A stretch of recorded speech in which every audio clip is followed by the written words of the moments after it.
Nicholas, we need to talk. Just how long are you planning to keep living at home? Huh? This is sudden. I asked you a question, Nicholas. I want an answer. When are you moving out? Mom, are you kicking me out of the house? Did you think I would let you continue to leech off me like a parasite for as long as you pleased? Answer my question for the third time. When are you moving out? Mom, I'm a sophomore in high school. How am I supposed to move out of the house? I can't live on my own. You'll have to work for a living just like everyone else. Work? Again, I'm still in high school. I could only work a few hours each day. Then you'll just have to drop out of school. Drop out? Actually, that's a wonderful idea. You're old enough to be emancipated. I'll have to go look up how that process works. Oh, hold on. Slow down for a second. Can I ask what brought this on? You've always told me that if I don't at least graduate from high school, that our relatives will all be furious at me and I'd probably end up in jail. Now you're telling me to drop out? I'm confused. Oh, that's not a concern anymore. It was your sister who wanted you to graduate from high school, not me. Wait, it was her? This is making less and less sense. But it seems that she's had a change of heart. She now thinks that having you around is only getting in our way and wants you to leave. So leave. Okay, I don't believe you for 1 second. There's no way she would say something like that about me. Believe it or not, she said it. And as for me, I never wanted you in the first place. I only decided to carry you to term out of compulsion. Mom. And surely you've realized it by now. Your sister's always been sickly ever since she was a child. The hospital stays, doctor's appointments, medicine, dietary supplements, it all adds up. We can't afford any unnecessary expenses, and by unnecessary expenses, I mean you. You don't have the needs your sister does. All you need to do is eat and drink, and you'll be as healthy as a horse. Hold on. Is this about her childhood asthma?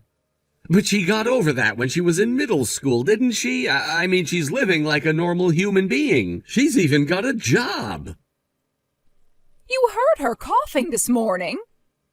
Yeah, she coughed. Everybody coughs. I cough, you cough. Everybody coughs. I'd say it would be more concerning if she never coughs. It would probably mean she had a lung problem. And I mean, I had a pretty rough cold last month, didn't I? I broke out with a high fever, too. I had to stay home from school for a few days. Don't you get colds, Mom? If you're expecting me to throw a pity party for you, it's not going to work. I wasn't asking for sympathy. I was just making a rhetorical point. You are perfectly healthy. You'll get over whatever colds or coughs you get. Don't be such a pathetic, sniveling, whiny little child, Nicholas. You're embarrassing me. I'm not whining. That's it. I'm done. I'm really sick of talking to you, Mom.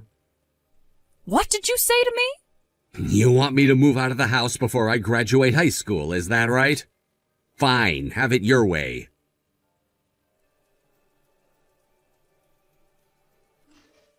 Nick, are you there? Mom's in the kitchen cleaning up from dinner, so we gotta talk fast. I don't want her knowing I'm talking to you. She says you're moving out of the house? Oh, so Mom broke the news to you, I see. Then she was telling the truth. Yup, she was. But if you're gonna move out of the house, that means you're gonna have to make ends meet all by yourself. How are you gonna get by? What are you gonna do for money? Do you have anywhere to live? And what about school? Oh, before I forget, don't believe a word Mom says. I never said that I wanted you to leave.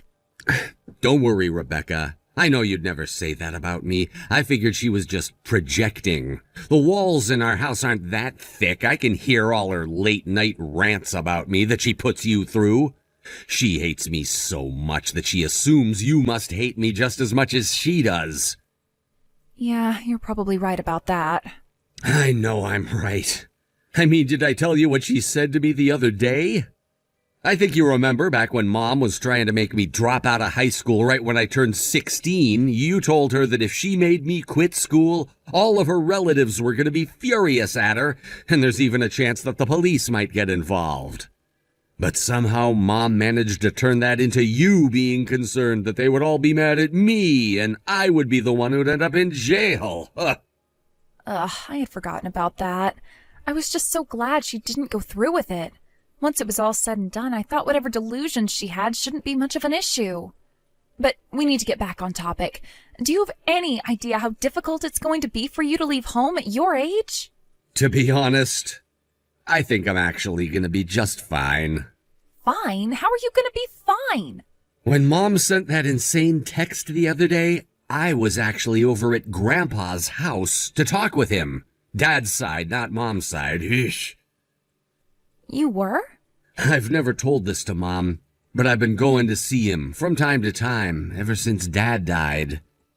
Grandma passed away last year, so with Grandpa living all alone, I thought he might cheer up if he had someone to talk to.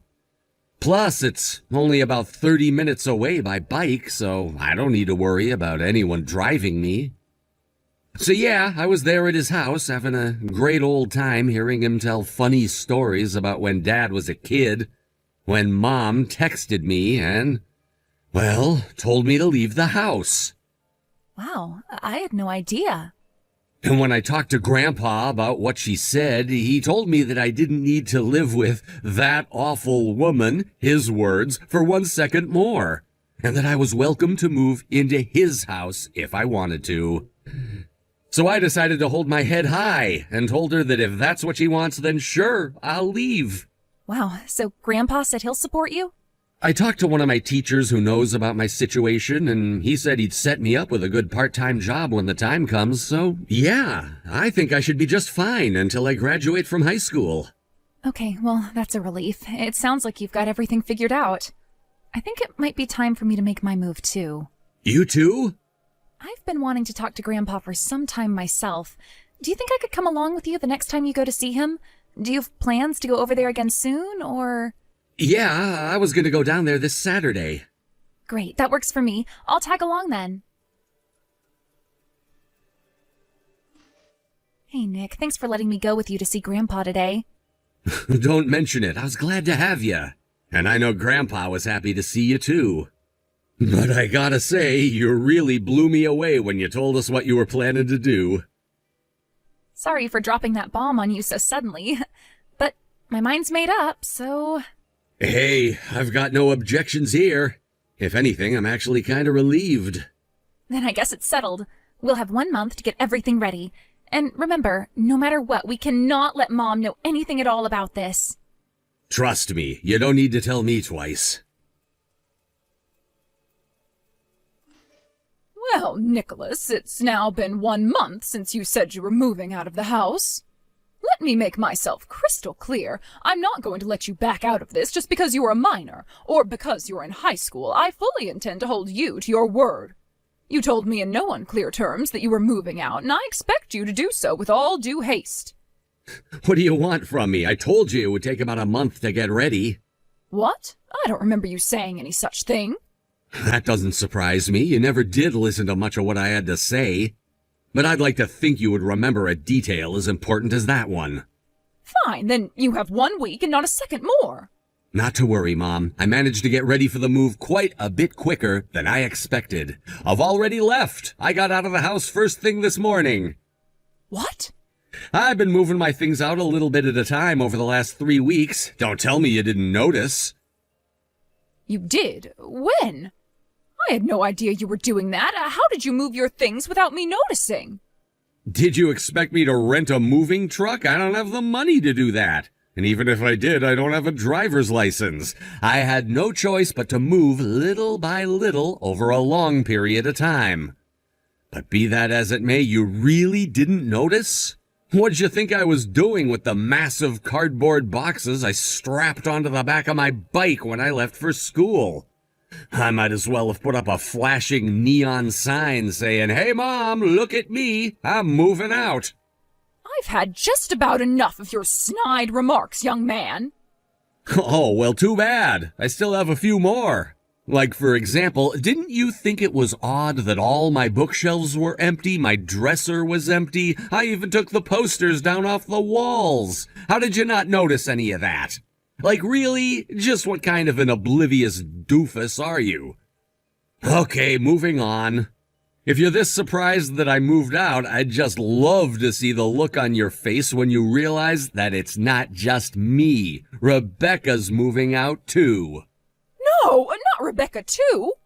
Yep, just what I thought you'd say. She was actually even more subtle about moving all her things than me. But if you go ahead and open the door to her room right now, you'll see that, yep, it is completely empty, just like mine. Oh, this can't be happening. Oh, and one more thing. Rebecca left an envelope for you on the floor of her room. Make sure you don't miss it. Nicholas, give me your sister's new phone number this instant. Huh? The letter she left for me said that she had changed her phone number and she didn't want me to contact her ever again. You said you knew that Rebecca was moving just a bit ago. That means you must know what she's doing and where she's at right now. Now tell me her phone number. She said she would let me know once she got a new phone, but I haven't heard anything from her yet. Fine. Then tell me what her new number is the very moment she contacts you. Oh, come on, Mom. You're gonna make me sad. Don't you care about where I moved to? Don't be ridiculous. I am obviously more concerned about your sister than you. You can take care of yourself. Yeah, I figured you'd say that. But unfortunately for you, once Rebecca messages me with her new phone number, I'm gonna go and get a new number myself immediately. You wouldn't. I kinda have to. The one I'm using now is on Rebecca's plan. She's canceling her old contract and signing a new one with a different provider. I only added my phone to her plan so we could get the family discount. It's not worth it to have a plan all to myself, so I'm gonna get a new phone and sign on to her new plan. But if you do that, how will you give me Rebecca's new number? Gee, Mom, I'm really sorry to say this, but since we're gonna change our numbers at the same time, I don't think there will be any way to get her new number to you. Sad. Very sad. You can't do this to me. Rebecca needs me. What if her asthma flares up again and I'm not around? Who's going to call a doctor for her? I told you before, Mom, her doctor gave her a clean bill of health back when she was in middle school. She's perfectly healthy. She doesn't even need an inhaler anymore. After everything I've done for her, all the nights I stayed up by her bedside in the hospital, all the times I took her to the ER in the middle of the night, this is how she repays me? Get over yourself, Mom. Seriously? First of all, back when Rebecca was staying in the hospital, Grandma was the one who stayed in her room with her, not you. That's not... Sure, you were there in the very beginning when she was first hospitalized, but that didn't last long. You got a little bit too friendly with the mom of one of the other patients, and the two of you spent all your visiting time chatting it up and cackling like a bunch of middle-aged women who drank too much wine during happy hour. You were being so annoying that the staff had to ask you to quiet down multiple times every day, but that didn't work, and it got so bad that you were banned from the hospital. Ever since then, Grandma had to go to the hospital instead of you, and I was the one who had to stop by her hospital room on my way home from school to take home her dirty laundry and drop off clean clothes. But... Thinking back, I don't even remember you saying thank you to either me or Grandma for all the stuff we had to do because of you. It's still bizarre to me, though, how even when we and the doctors told you that Rebecca was getting better and better, you just completely ignored us. She was released from the hospital with a clean bill of health, and you still acted like she was on her deathbed. Remember when she was in high school and wanted to join the softball team? My God, I thought you were going to have a heart attack. You were screaming and crying and pleading from outside her door all night. To Rebecca's credit, she stayed the course and joined the team despite your hysterics. But you couldn't let her even have that one small victory, could you? No, you went to her school the very next day, chained yourself to the door of the softball equipment room, and said you wouldn't move until Rebecca quit the team. Apparently, you didn't know that there was another door to the room, so your threat was meaningless. But Rebecca was so humiliated by your stunt that she quit the team anyway out of sheer embarrassment. What do you expect me to do? Allow my sickly daughter to play a deadly sport? What if she got hit by a ball in the chest? She could have died. I couldn't let her take that kind of risk. For the love of God, Mom, Rebecca is not sickly. She's perfectly healthy. She spent all of her break times running laps and lifting weights in the school gym because you refused to let her do any exercise at home. Thanks to that, she could probably even outrun me right now. She was exercising? There's a word for what you have, Mom. It's called Munchausen by proxy. You just wanted to portray this image of yourself as selflessly devoting your life to protecting your sickly daughter, all to gain sympathy and attention for yourself. But whether you realized it or not, all you were doing was deep mental and emotional damage to your own daughter. You're lying. That's not true. I gave up everything to take care of that girl. This conversation is going nowhere. Get help, Mom. Get help? What do you mean by that? Here's the only other information I'll tell ya. Rebecca moved out and got a new job. No! I'm still going to the same high school, but I made sure all the teachers and staff know about our family's circumstances. If you go anywhere near the school, the police will be on you before you can put your hand on the doorknob. You'll only be causing pain and humiliation for yourself, so don't even bother. They can't stop me from seeing my own children. You think so? Give it a shot then. It's your funeral. Anyway, I'm out. Wait just a moment, young man. We are not done talking yet. I just got my new phone from Rebecca, so once I finish transferring all my data over, I'm turning this one off and never turning it back on again. I might just smash it with a hammer for good measure. But before I do that, I'm blocking your number just because. Nicholas, don't you dare! Bye, Mom.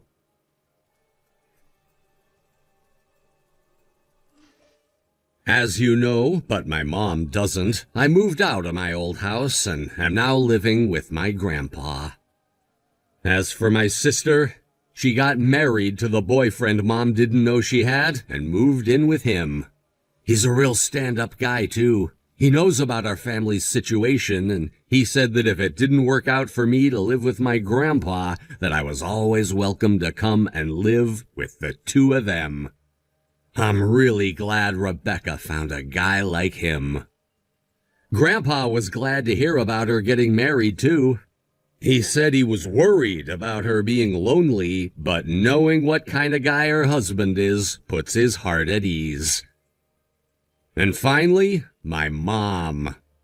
Having been left completely alone in her house, she was desperate for someone to keep her company. So she thought to move back in with her own parents. However, unbeknownst to her, both her mom and dad had already died years ago. None of her family told her because, well, they hate her and have for a long time. She also has no contact with any of her old friends for the same reason. So, left with not a soul in the world who would give her the time of day, what was Mom's next move? Going on dating apps, of course. But with that personality of hers, she's never been able to make it past an hour into a first date until her partner suddenly remembers an errand they had to run.